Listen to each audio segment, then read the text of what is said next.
welcome to another episode of Asexualized, My Asexual Life. This is a place to be for education about asexuality, all things asexual, and I share my own asexual life journey in order to help you and yours. If you haven't already subscribed, please hit the great big subscribe button now. Please hit that bell icon to get notified of every time I go live like now or post a new video. Hello, Michael. And don't forget to give this video a thumbs up as we go along. Yes, this is my second attempt to do this video tonight because the first one, my iPad decided to stop working again. It's so annoying. I do apologise. Anyway, this episode is all about what are the benefits of being in a relationship with an autistic person. Now, I'm still single. I'm asexual heteromantic, if you've just tuned in. And I haven't been in a relationship with an autistic person as far as I know.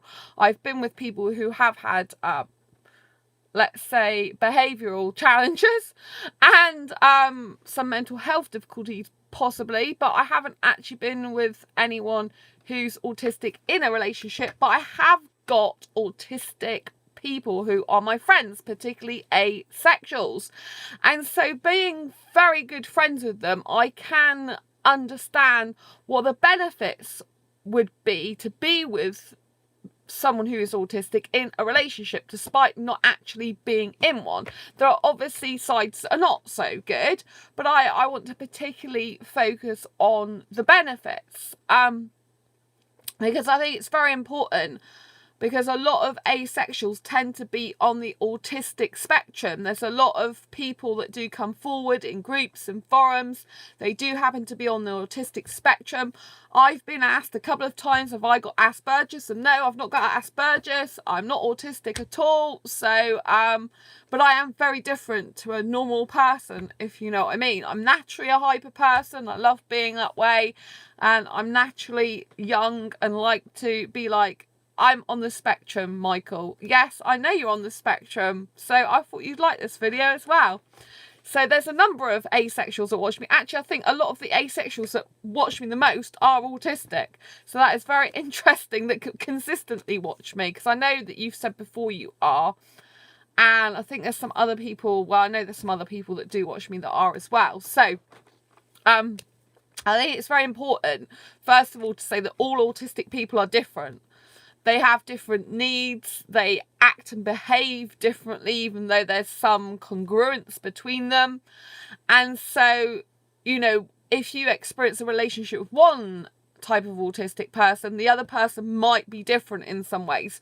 So this is not like a blanket thing for every single person who's autistic, as in they'll be the right person for you to be with if you're watching this now and considering being with someone who's autistic.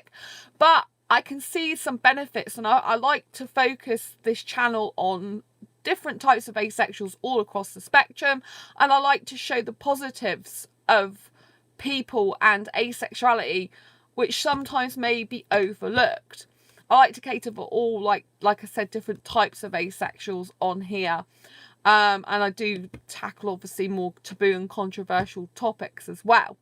So in terms of benefits, as I see it, because you might see it differently to me, in terms of benefits of being with an autistic person is they need you to talk directly to them, right? So that is a good thing, because it means you can speak your mind and, you know, you can say exactly what you think, and they actually need that type of communication. They need you to be very direct with them. If you try and go and beat about the bush, they don't understand you. They don't understand what you're talking about. You have to be very direct and say what you mean. Usually, if you were to be attracted to an autistic person, I am guessing from my personal experience that you would have to be the one to tell them that you were attracted to them and that you were interested in a possible relationship with them. Because I think with the autistic person, it would be a highly more difficult for them to assess whether you wanted to be in a relationship with them or not. I think they would find that hard. So just like you have to be direct with them, you'd have to be direct about your feelings about them as well at the same time. Have to be very strong and direct. So obviously the person who's maybe wants a relationship with an autistic person, they'd have to spell it out to them, plain and simple. that I think I like you more than a friend. What do you feel? And, you know, the autistic person might not feel the same way back. But I do like the fact that a huge benefit is you can be direct with them. Because I personally speak very directly. It's the way I talk. Some people love that about me. Some people will hate it because they can't deal with that bluntness, that it is what it is. Do you know what I mean? Type of conversation. But I like that. To this day, I don't know if anyone has ever hit on me. Yeah, I think, Michael, that is something that autistic people do find difficult. I know one of my other friends that watches this, called Martin, he's on the autistic spectrum, and he wasn't sure if a girl was hitting on him or not, but he thinks she was, and he wrote what she said. So I think he got a gist that she might be hitting on him. So he kind of understood that that's probably what was going on, so he did write that. But yeah, I think it is more difficult for you to understand that. And that is like a really good point. Like I said, I think if someone was interested in anyone who's autistic, they'd have to spell it out to them and say, look, I have feelings for you. What do you feel about me? Or just ask the autistic person, what do you feel about me? Rather than sharing your feelings with them. It depends how you feel, how comfortable you feel about the friendship. Obviously, if it's a really good friendship, it shouldn't really stop you being friends with them, even if they do have feelings of more than friendship for you, because the friendship should be more important. And, you know, you just agree that you're not going to be in a relationship together and you're going to still look for other people. That's all that happens. You know, some people get very scared of telling their friends that they have feelings for them. And me as a hyper romantic, sadly, it's quite difficult for me because I end up getting some romantic feelings for some of my most closest asexual friends, but they kind of know that about me. You know, and it is hard, that part of me, but it's just who I am. And, you know, one day someone will reciprocate those feelings and it will be mutual, and, you know, there might be a relationship there. Do you know what I mean? So it's always worth kind of like saying something than not saying something, because life's too short anyway, you know. And another benefit of being an autistic person is when they have projects they work on, they really stick at them. And I find they can do a lot of multitasking as well. And I get attracted to someone who's got a lot going on, as it were. Like, you know, they like doing stuff. Because I'm a person who loves to do stuff all the time. I get very bored easily. If there's a guy who's doing stuff all the time, they're working on projects, I find that a very attractive characteristic. So I kind of have different attractions, as well as a lot of similar attractions to other people. I have a lot more expanded attractions. So I like that energy of doing. Obviously, they need to spend some time with me and pay me attention, which, you know, if they've got lots of projects on, it might be difficult for them. So that can be something that's, you know, would have to be addressed if it became an issue. But I like the fact, you know, that they've got a lot of projects. And I also know that, you know, they can tend to multitask. They can do like several things at once. Like the average person can say they can multitask, but they can't necessarily actually do multitasking. But an autistic person really can multitask. They can be doing several things at once.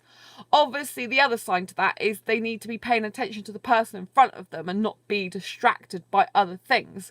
Which, you know, some autistic people would be distracted by so many different things around them that when you're actually physically with them, instead of paying you their ultimate attention, they'd be too busy with their mind elsewhere, which is, you know, something that's not so good, that would need to be addressed.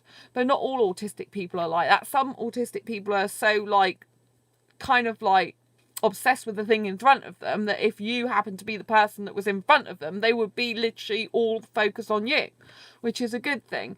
And that's like, yeah, the obsession that autistic people tend to get obsessed with things, and they can have a healthy obsession or unhealthy obsession. If they got a healthy obsession, then that's great, because if they're obsessed with you not in a controlling way, because that's what you don't want the obsession and controlling way, but if they're obsessed with you in a good way, like they really need to spend time with you and you're the type of person that wants to spend a lot of time with them, they really need to speak to you and you're a person that needs a lot of communication.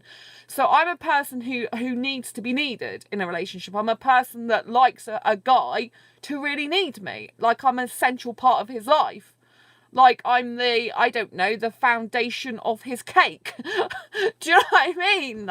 I need that type of relationship. I need a guy who's highly communicative and wanting to spend time with me and wanting to message me and chat on the phone to me and see me a lot. And I think that if the obsession with the autistic person in a relationship is of a healthy nature, I think that can be very good. Obviously, if they've still got their own projects, then it's still healthy because they're still doing their projects, you're still doing your projects, or you're having your life, and that's very healthy to have both of your own separate interests. I also know that autistic people, if they want to, they tend to want to, in my experience, tend to want to help you with a project. So if you've got something in your life, like say you're, like with me, I'm running a business, right? They might want to be actively involved. Again, it's debatable where you want that or not, especially if they're not trained in it, but they might want to help you with an aspect of your business. And when they want that, they'll really put their heart and soul into it. And usually they won't expect anything back because they just get pure pleasure out of working on that project for you, because it's kind of like, how can I put it? It's kind of like a loyalty thing as well as a doing thing. So it kind of like bonds them and brings that person closer together to you. It's kind of like they're doing something for. I'm always trying that someone needs something. Yeah, that's what I mean. This is very good qualities about asexual people, those who don't want sex. This is a really good. The autistic, I just think it, there's a lot of benefits. You see, Michael, you can see that I'm saying all the benefits, because I think a lot of people focus on negativity where people who are different are concerned, like autistic people. I think there's some negativity there, and I think even some autistic people can feel negative about themselves, like, oh, what do I have to offer anyone because I'm autistic? And they kind of feel a bit, that's what I get the impression of from some of the people that I know. They feel, how will they ever be in a relationship and be loved if they're autistic? Because obviously it's a special need, isn't it? And so, but I do see the benefits, and I see how an autistic person could complement my personality and the type of relationship I'm looking for. So there's the one major issue that wouldn't work very well for me, and that's the insensitive side. So some autistic people can be very insensitive without realising it, without meaning to be. And that would need to be addressed, because I'm a highly sensitive girl who needs to be understood, and who despite liking direct speech, also has a very sensitive soul. And if that person says something by accident that upsets me and they don't realise they've done it, yes, I can forgive them, as I know it's unintentional. But if they kept doing that and didn't realise what they were doing, that would be very hurtful to me and painful, even though I know they didn't mean to do that. Because repetitively having that would be a drain on the actual person's, like, my personality, and would feel like I'd be being put down, if you know what I mean, if it was consistent and the person couldn't help it. So I'd hope that I'd be with an autistic person that once you spoke to them and you actually said to them that, I'm having problems with this, I'm having difficulties with this is why, the way you speak or what you say is hurting me. I hope that the autistic person would then be understanding of that and try and comprehend it. I think autistic people could possibly understand that and comprehend it if they were taught in a, how can I put it, in a factual way, in a information gathering way, in a signs way. So as in a very logical way, as in, when you say this is how it makes you feel, because this is a negative thing you're saying in the circumstance of this. I think you'd have to be very logical with them in explaining. Sorry for the delay in getting rid of that one. That's all right, Michael. I know you're on the case, because I know this is a important video for you. So, yeah. So I think there are a lot of benefits, like I said, because, someone, I like the directness of the person. If they're obsessed about the person in a good, healthy way, then that's good. If you're a person who likes a lot of communication, if you're a person who likes to see the other person a lot, likes talking a lot. And I like the childlikeness. Now, a lot of people wouldn't like this, but as a person who likes to be young all the time, doesn't want to be old before their time, doesn't want to live this old conventional lifestyle that I see loads of people living. I see loads of people living their birth certificate age life, living the expectations of society. As a person, to me, who's opposed to that type of thing, who hates that type of thing, I actually like their childlike qualities a lot, because, you know, I know that I could be myself around them. I could be the young kid I love to be, and I would naturally get on well with them, which I do with my autistic friends, because we are like each other in that way. I choose to be young and vibrant, energetic, and live like a teenager, and they are naturally like that. So, and I'm naturally like that because I choose to be, and I feel it's my soul and who I am. So we go really well together in that respect. It's like we can be young, fun teenagers together. Whereas I think someone who's very conventional in a relationship sense, they would have a harder time after a certain birth certificate age actually acting like that naturally and being like that and enjoying to be like that. Whereas I think an autistic person would naturally be like that probably most of the time, and it's just a part of who they are, you know. So I like that about them as well. So there's lots of benefits, you know, the directness, the childlikeness, which some people wouldn't like, but it's different with me. Obviously they still have to have a level of maturity as well to be in an actual relationship. And I think autistic people probably wouldn't understand totally how a relationship works, so you'd probably have to teach them. And in some ways that can be good as well, because if they're asexual, they haven't got much relationship experience. Yes, that can be bad in the sense that they don't know what they're doing, but it can also be a good in the sense they don't know what they're doing, because you can teach them, especially because I'm very experienced in relationships, but I haven't had a good one yet. In an actual relationship, I've got good friendships. You can kind of teach them what you like, what you don't like. You can kind of teach them the way you want the relationship to be to a certain extent, because I haven't got all these preconceived ideas about what it's supposed to be like, or past baggage in that respect. And I think that's another really good thing, particularly people who, like I said, are asexual, because a lot of asexuals who are also autistic haven't had relationships before, so they're not experienced. And if you are experienced, you can kind of teach them, train them, help them, and you can work together more to build a different type of relationship where the dynamic could be absolutely awesome, you know? So I just wanted to say, you know, some of the benefits that I see of being with an autistic person, because I've got some friends and they're kind of like, well, I'm like this and I'm not sure anyone would want to be with me like this. And I'm like, well, why wouldn't they, you know? Because there is always someone for everyone, I believe. And, you know, what you might not like about yourself, someone may love about you. You know, someone may love the fact that you're like a kid. Someone may love the fact that you talk directly to them. Someone may love the fact that you're quirky and different and you're not the norm to everyone in life, you know? So I just think, you know, you have to embrace who you are, and you have to realise that just because you're autistic doesn't mean to say you haven't got something to offer in a relationship should you want to. I know some autistic people, they can't comprehend a relationship, and it's not even in their mindset. It's not something they either want, or it's not something they naturally comprehend. But that doesn't mean to say, you know, you can't learn it. I think just the learning would be a different way. And, you know, the only major thing I see is the sensitivity issue. With me personally, the only thing I would have a problem with most of all is the sensitivity. It's not in your mindset. Yeah, I know, Michael. You're an aromantic asexual as well. So I think that's probably a huge reason why. I think some more romantic people who are on the asexual spectrum or autistic, I think some more romantic people might want a relationship because I might feel high romance, even though they don't know how to act on it or what to do in a romantic relationship situation. So I think it's something that, you know, I think it can be hard having a relationship with an autistic person if well, it would be hard if you couldn't communicate with them.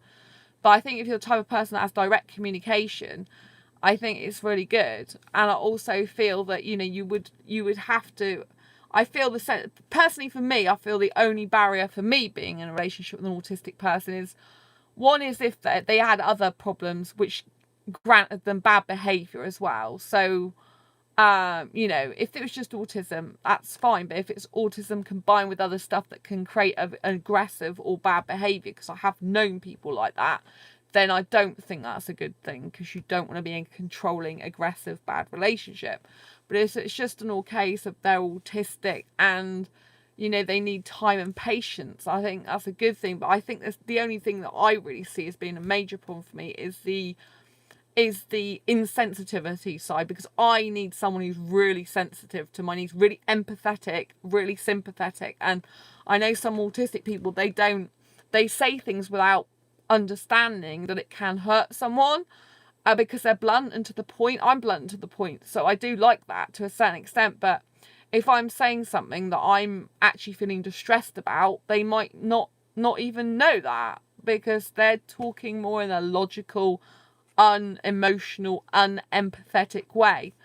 And so to them, it's just like they're coming out with something that's just like chatting, whereas there's no like emotion behind it, and no putting yourself in the other person's shoes and thinking how you would feel in that situation.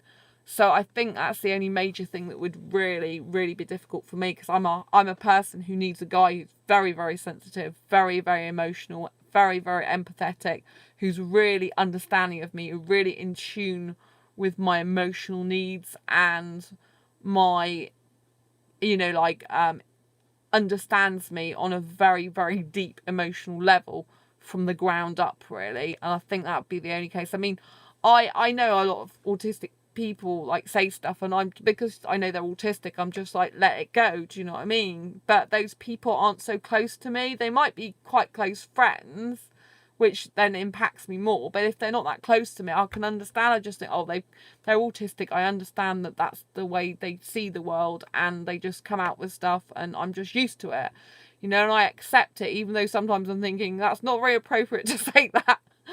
But I'm just like, okay, that's fine, because I understand them. But obviously, if you're in a relationship and you're with someone, say you're seeing your partner who's autistic like several times a week, and they're constantly saying stuff by accident that makes you feel like they're being insensitive towards you or not understanding, that over a long period of time could very emotionally drain the person and be very bad for the person. So I think that's something that would have to be discussed between the two people. They would have to work on that and see if they could get around it, or if they could communicate with the autistic person in such a way that they can see patterns of behavior, so that the autistic person, maybe they wouldn't know what they were saying directly was something bad, but they can see patterns of what they say in certain situations wouldn't be good, so that they don't say that to hurt the person unintentionally again. And they're thinking, oh no, when that person's saying something to me that they're getting upset about, that means that they're not feeling good. So that means that I need to say or do or think or be this way. Do you know what I mean?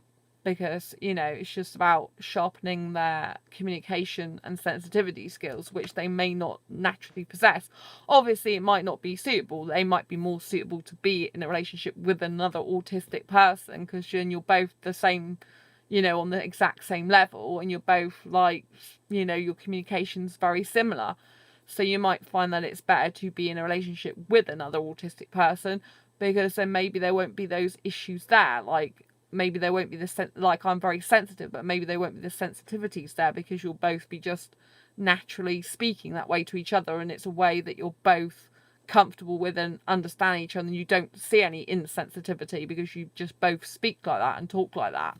So, you know, this video is about embracing people who are autistic and considering people for a relationship, you know, and seeing those benefits. You know, I think it's great when I have friends who are like involved in projects, and they're like, you know, they're fired up, and they're like, oh, I'm doing this, doing that, and doing the other. And I mean, Michael, you're amazing, and Avon, I see you all the time. You're just literally on the ball. You're like in control of everything. Like, you're like, welcome this person with a piece of cake, and, you know, you're on the ball. Like, if someone says something in a comment, you're straight there, and, you know, like, you're very in control of the whole situation. It's like Star Trek, and you're the commander of your ship, and I love that.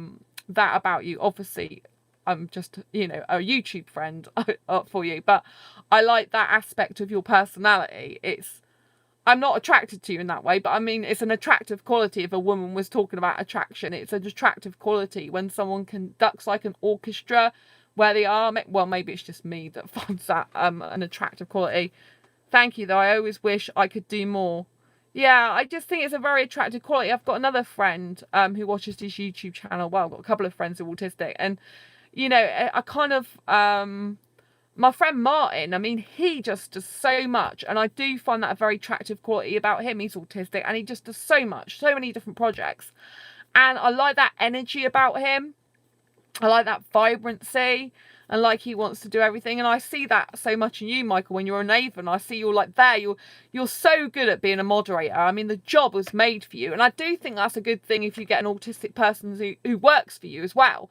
It's like if you have, like, say you had a partner in a relationship and you had a business and you want them to work for you. If you give them a specific task, they will likely just do that repetitive task for you over and over again and enjoy it because they like repetition. So that is another good thing, that if you've got certain things in the relationship that the autistic person loves to do and maybe you hate, but they like repetition, they will do that over and over again happily because they love the repetition, they love the familiarity, they love, you know, like say you and them also wanted to date once a week, like a Wednesday, they would always be there for that date because they like repetition, they like routine. So you can depend on them if it's something that you've both set together. Obviously, the only problem is if you have to change for some reason, maybe you've got some other work meeting on or something else has to take priority, you have to change the date night. An autistic person will probably get quite uneasy about that. They'll be like, oh, you're changing it and I'm ready to go now. This is my routine. This is what I'm meant to be doing. So ideally, you don't want to be changing it or not changing it very often. So they have to be a little bit adaptable. That's hard for them to adapt to new things sometimes like that, unless they choose that for themselves. So that could be a problem. But yeah, if you're having a specific date night, they will usually be there on time. They will usually make sure that they've got that time set aside for you. If it becomes routine, it will be very ingrained in their life, so they will always appreciate that. And I think that's nice that you know that, you know, you've got something that's always there, whereas some other people in a relationship, they might be wishy-washy, going, oh, I don't know what I'm doing, you know, and they might not be set and definite, whereas autistic people, I think they just, in my experience, they need routine. They need something established that is the same thing week in, week out. And so if you are having, it's very important when you're in a relationship to have a specific date night. You know, you should still be dating. You should still be having that special time together. And I think with an autistic person, if you get the right person for you, then I think once they've got that date night, like I said, maybe it's a Wednesday, they'll always stick to it for you because they like that routine themselves. It'll be very hard for them not to make it. And like I said, if you're running a business and maybe you work from home and you want them involved in your business or even working for you, maybe either it's voluntary, they're just helping you out, or maybe they're actually working for you. If you give them a repetitive task that they like, they will love to do it, and they'll just do it over and over and over again and enjoy that because they take pleasure in norms, familiarity, routine and repetitive tasks that you might consider really horrible.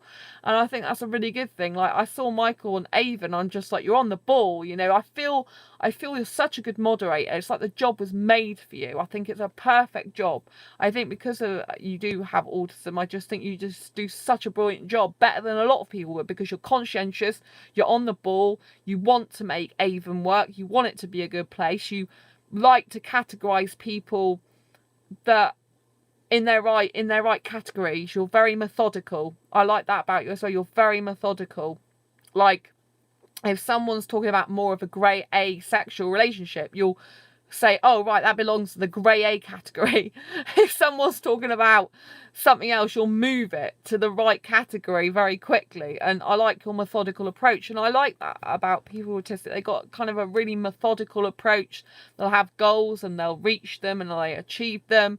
And they can actually do lots of things at once, which a lot of people can't do. It's very natural for them to do lots of things at once, and it's very natural for them to have a lot going on. I could imagine that an autistic person, if they had a lot of computers, they would have like 3 different monitors.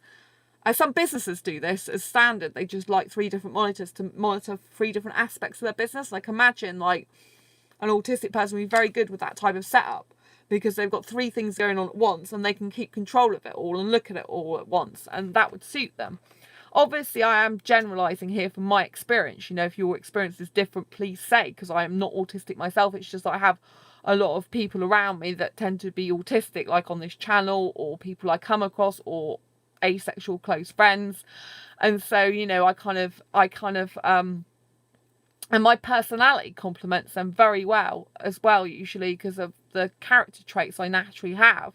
So that's how I can work really well with them and appreciate them and kind of like really friendship love them, if you know what I mean. And I don't totally rule out a relationship with someone who's got autism. Some people will be like, no, but because I'm not autistic myself, but I don't totally rule it out because I see a lot of qualities that I do like about them.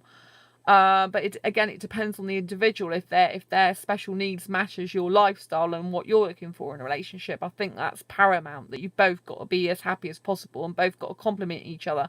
Like, no, I mean, we all want the ideal type of relationship if we want to be in a relationship, but but you're never going to get 100% perfection. It's if the people in the relationship can not necessarily be the same on everything, but complement each other, and lifestyles fit into each other, and be really good for each other. I think that's what's important. And if the overall positives outweigh any negatives, then I think on both sides, then I think that's very, very good. Very, very good. Anyway, I hope you've liked this video. If you want to add any more benefits to being with autistic people in a relationship, please do. I specifically specified this in the title because I wanted people who are autistic to listen to the fact that there's lots of good qualities about you, and don't think that you can't be with someone. Thank you for the thumbs up. I appreciate that. Don't think just because you're autistic that you can't be in a relationship with someone who isn't, because some people might not mind you being autistic. They might understand it. They might like the way you are. Thank you for the thumbs up. Appreciate that. And they might really love you for who you are, for all your character traits. I'm very different. It will take a different type of person to be with me. I don't like normal relationships. I just don't. They just bore the heck out of me. And so I know that usually I'm very attracted to people who are different and not normal, in a sense. I just need a guy who's a not normal guy in a ethically great, healthy way, not someone who's in my past who's a psycho and a dangerous one at that. So but I'm happy to be with a guy who's different in personality terms and in who they are, so long as they're the right person for me and good fit, and I am for them as well.